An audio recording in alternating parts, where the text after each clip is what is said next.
Alors toujours dans le cadre des questions de jury en algèbre linéaire, on va attaquer des leçons un peu plus impliquées, un peu plus difficiles. Les matrices trigonalisables, donc ça consiste à regarder des choses un peu plus compliquées que des matrices diagonalisables. Les critères, on va voir, sont plus exigeants. Mais maintenant, pour les matrices trigonalisables, disons que euh, dans un premier temps, on se ramène, euh, après un enchaînement classique, à l'étude des matrices nilpotent.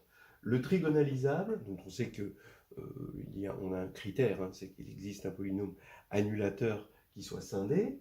Donc, ce polynôme annulateur étant scindé, on peut appliquer le lemme des noyaux qui nous divise le problème en plusieurs petits problèmes plus simples, où justement le spectre, étant donné que ce polynôme annulateur est scindé, le spectre est singleton. D'accord. Donc on n'a plus une décomposition où notre endomorphisme se restreint, hein, via un sous-espace stable à, un endomorphisme dont le spectre est singleton. Et quand le spectre est singleton, eh bien, par une translation, par une homothétie, donc ça c'est inoffensif, hein, de translater par une homothétie, on se ramène à spectre nul et donc au cas nilpotent.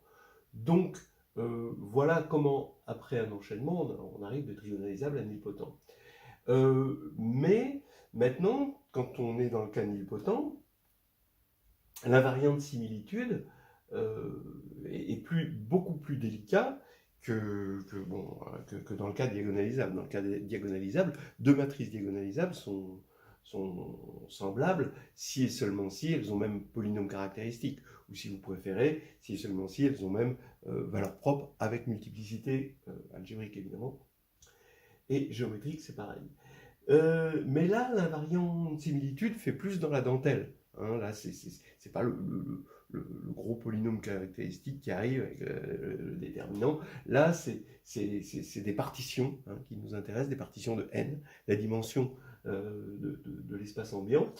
Et on a, par exemple, la dimension des noyaux emboîtés de notre endomorphisme, de notre matrice, qui va constituer un invariant de similitude et, de façon duale, la taille des blocs de Jordan. Donc ça, ce sont deux partitions qui sont duales. Bon, c'est fait de façon assez complète et même avec les problèmes de topologie qui sont liés dans Nouvelles histoires hédonistes de groupes et de géométrie, le tome 1, chapitre 3. Voilà. Donc, pour nous mettre en jambe, un petit exercice très typique des questions de jury.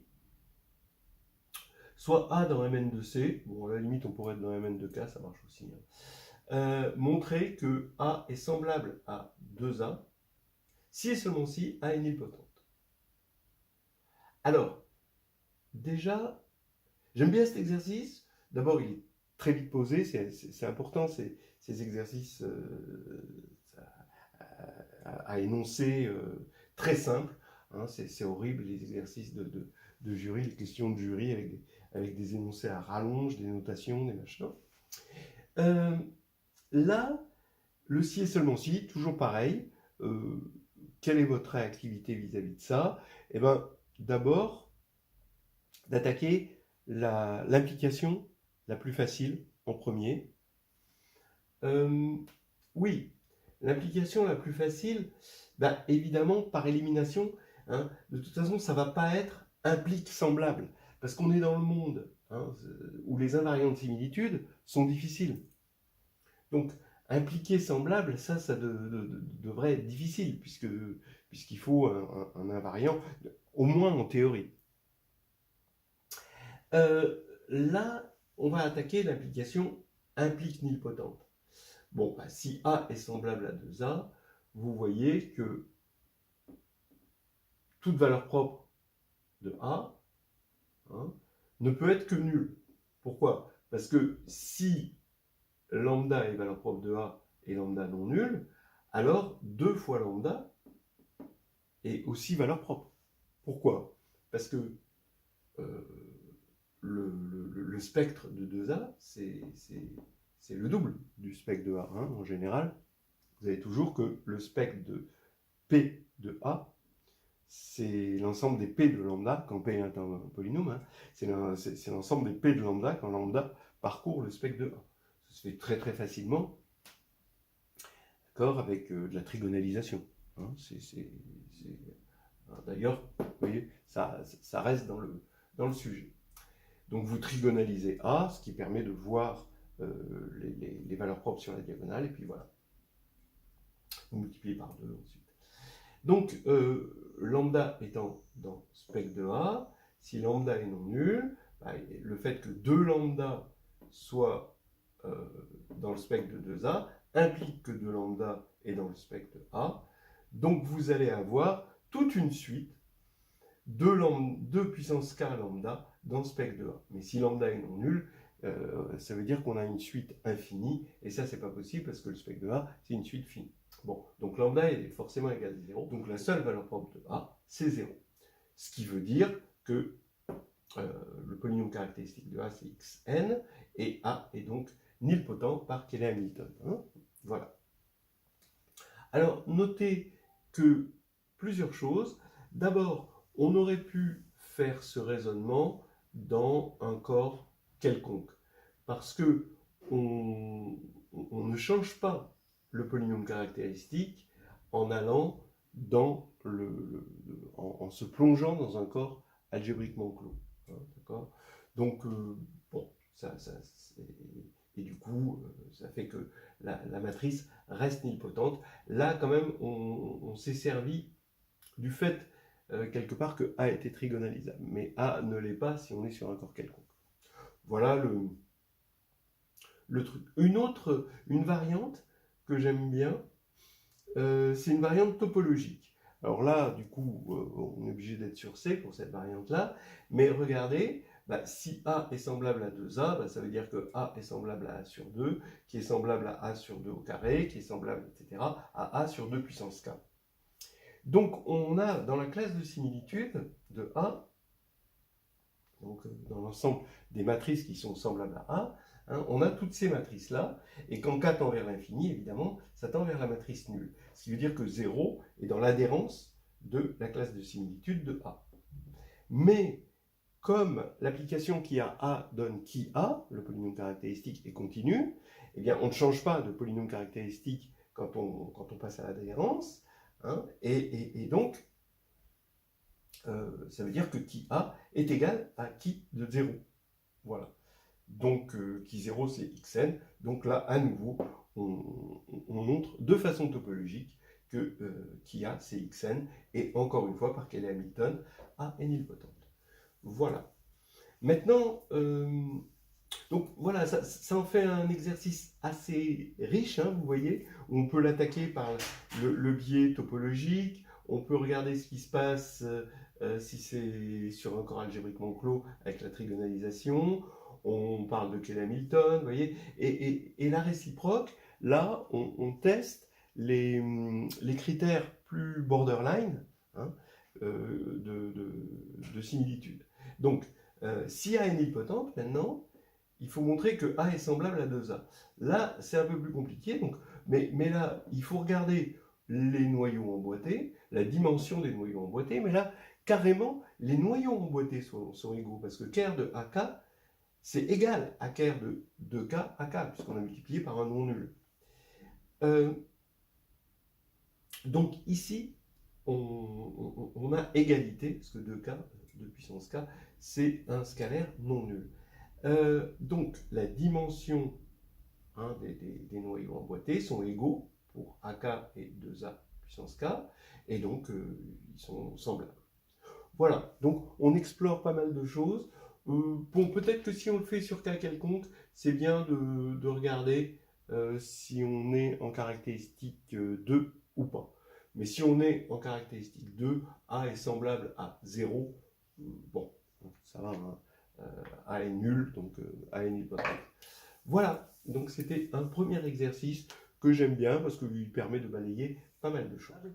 Il y a une orbite qui est importante. Bon, évidemment, il y a une orbite qui est importante, qui est triviale, c'est l'orbite triviale, hein, l'orbite juste nulle, parce que c'est la seule orbite fermée des matrices nilpotentes, et la seule orbite ouverte.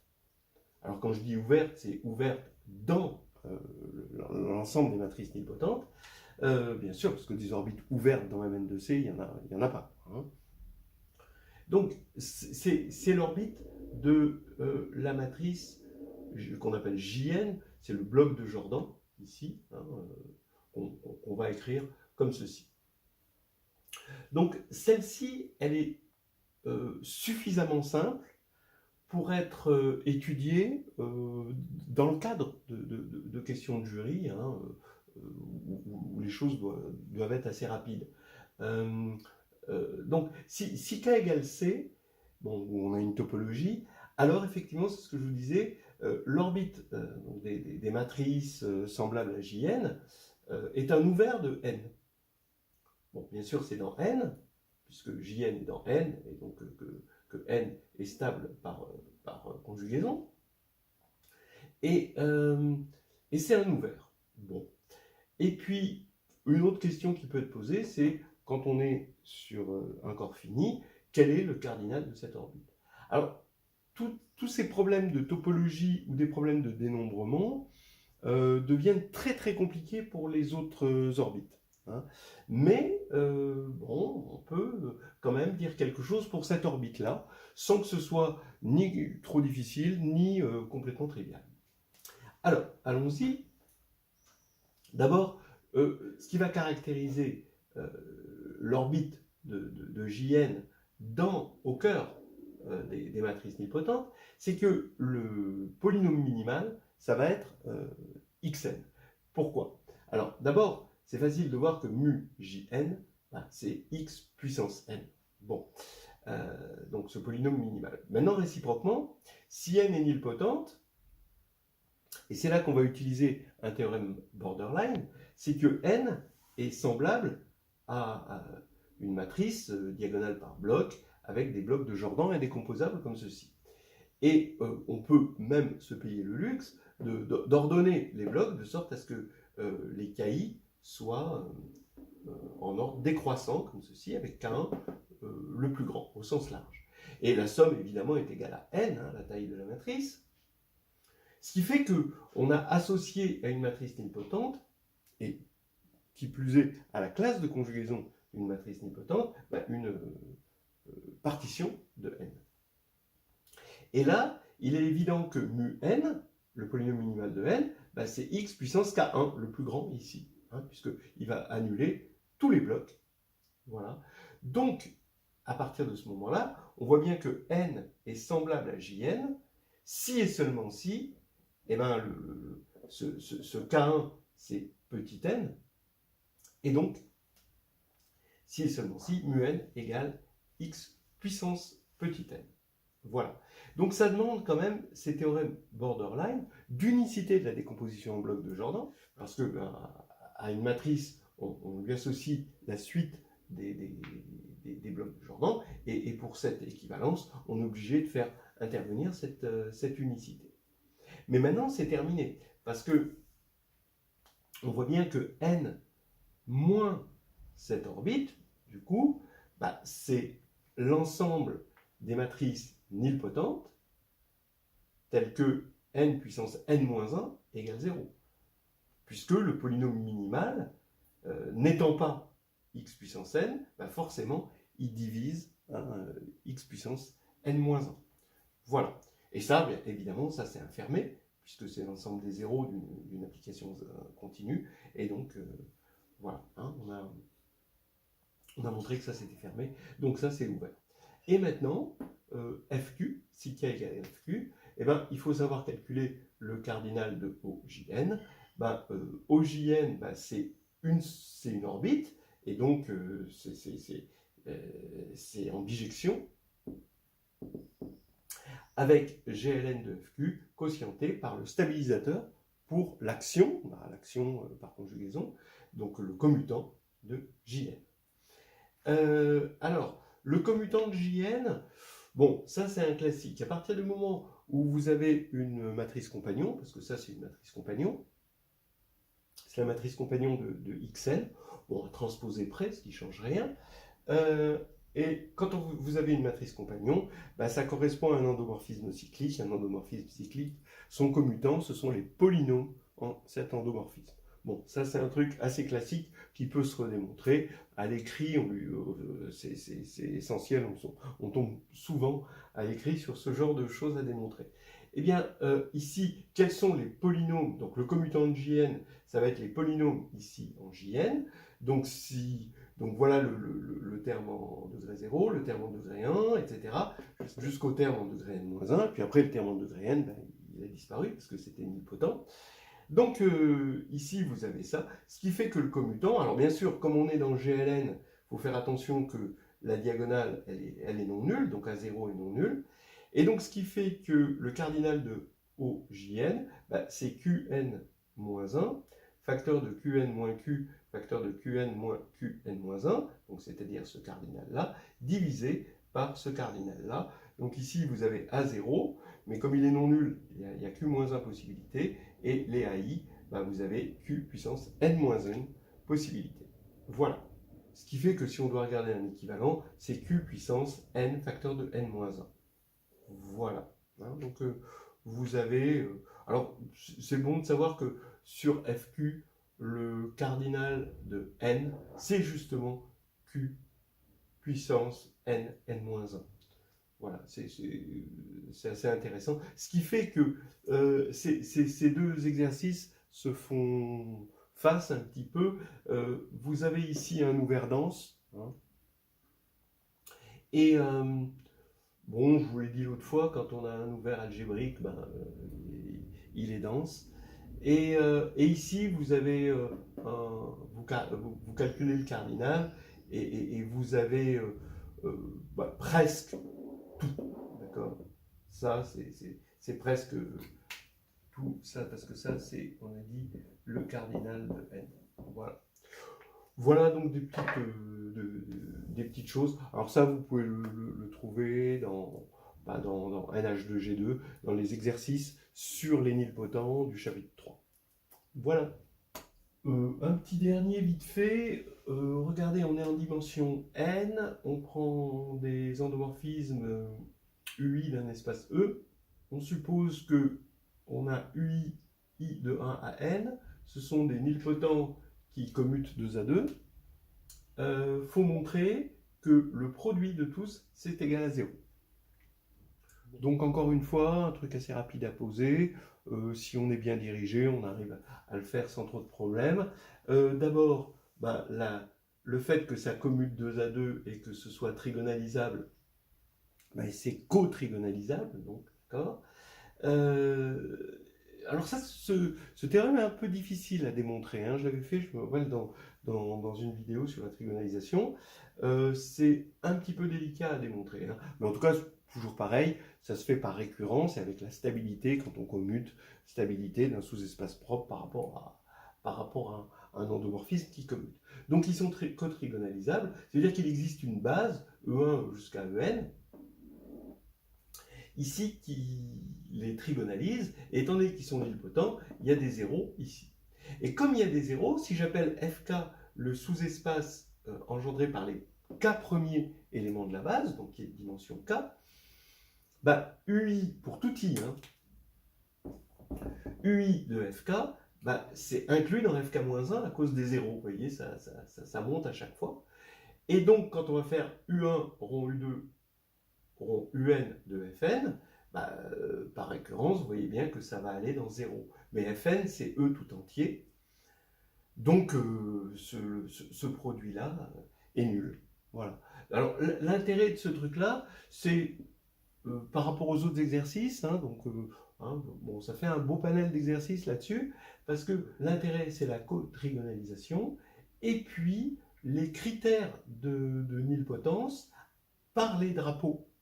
D'accord? Voilà, hein, par ce critère-là. Ça, c'est un critère de nilpotence, hein, pour un endomorphisme U, qu'il existe un drapeau qui vérifie ça. Voilà.